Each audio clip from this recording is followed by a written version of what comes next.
Let us face, without panic, the reality of our times. The fact that atom bombs may someday be dropped on our cities. And let us prepare for survival, for understanding the weapon that threatens us.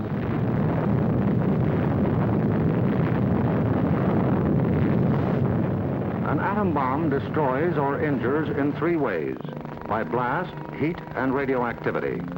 The blast of an atom bomb is its most important destructive agent. In Japan, whole buildings were flattened by its force. However, many buildings of sturdy construction, even though close to the explosion, remained standing.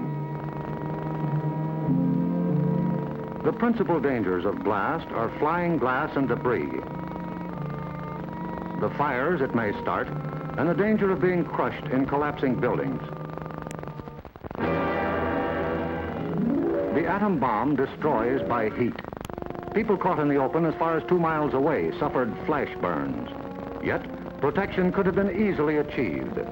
Here, a bridge post and rail shielded the surface behind it. Any solid material afforded similar protection.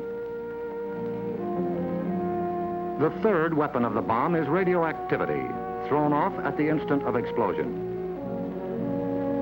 However, the majority of people exposed to radiation recovered completely, including a large percentage of those who suffered serious radiation sickness. Today, they lead normal lives. They bear children. Their children are normal. These, then, are the weapons of the atom bomb that we must protect against: blast, heat, and radioactivity. Our cities are prime targets for atomic attack, but mass evacuation would be disastrous. An enemy would like nothing better than to have us leave our cities empty and unproductive. If an emergency should come, our factories will be battle stations. Production must go on if we are to win. Our offices and homes will also be posts of duty, not to be deserted. With the knowledge of the first atomic explosions to guide us, our chances for survival will be far better than those of the people of Hiroshima and Nagasaki, if we act on our knowledge and are prepared. The first job is to look over your own home for shelter possibilities. If you live in a private home that is well built, the cellar is the safest place to be. The lower you get, the more barriers there are likely to be against blast, heat, and radioactivity. Select the basement wall nearest the probable target area of your city. If the house is blown over, it will most likely fall away from this wall. If you have a workbench or strong table big enough to get under, move it into your shelter area near a wall or strong supporting column. If the time comes when you actually have to take shelter, lie under the table.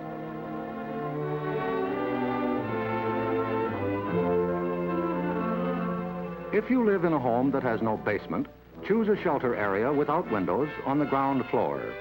An interior hallway is probably best. In time of emergency, the shelter area should be cleared of mirrors and other objects that might cause injury.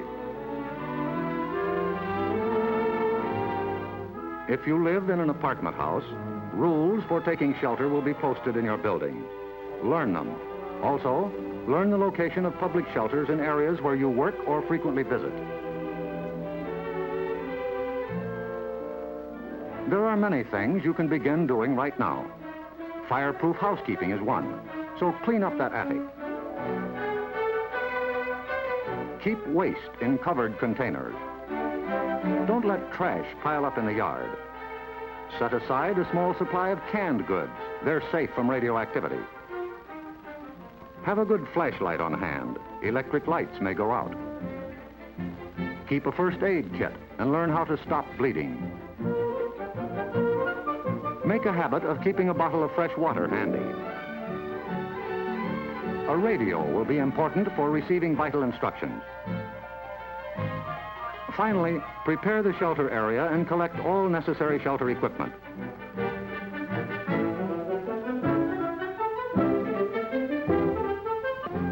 In case of an actual raid or test drill, the alert will be a warbling siren blast lasting 3 minutes.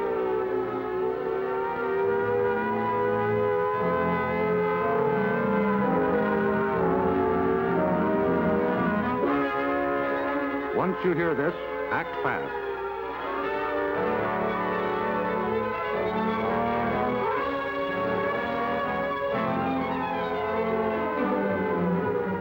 pull down the shades or blinds and close the drapes against flying glass. Turn off the burners of your gas or electric stove. Disconnect any heating elements, such as electric irons, hot plates, or bathroom heaters.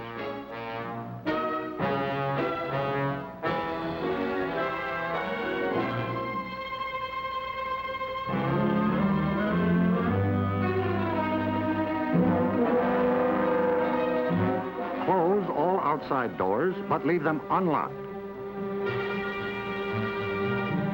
Turn off the gas or oil burners.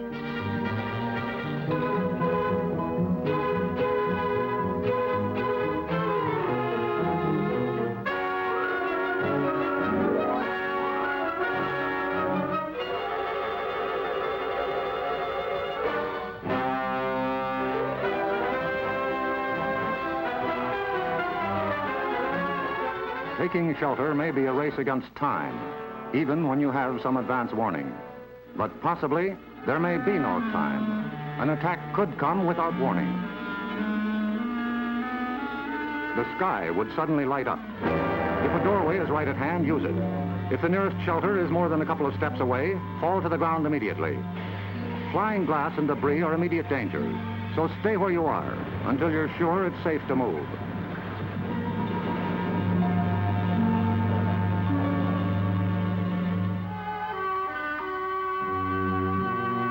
If you are at home when a surprise attack occurs, crawl beneath a table if it is very near, or drop to the floor with your back to the window.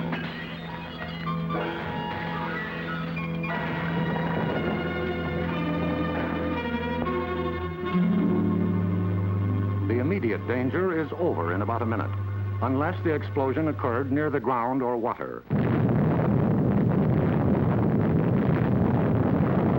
In this case, radioactive materials are trapped in the particles of dirt or water thrown up by the explosion. When these particles fall back to Earth, they may be dangerous. So get indoors immediately after a ground-level explosion. Cover broken windows against radioactive dust with blankets or cardboard.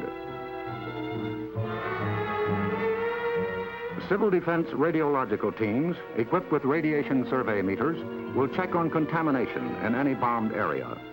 Stay under cover until you hear officially that it is safe outside.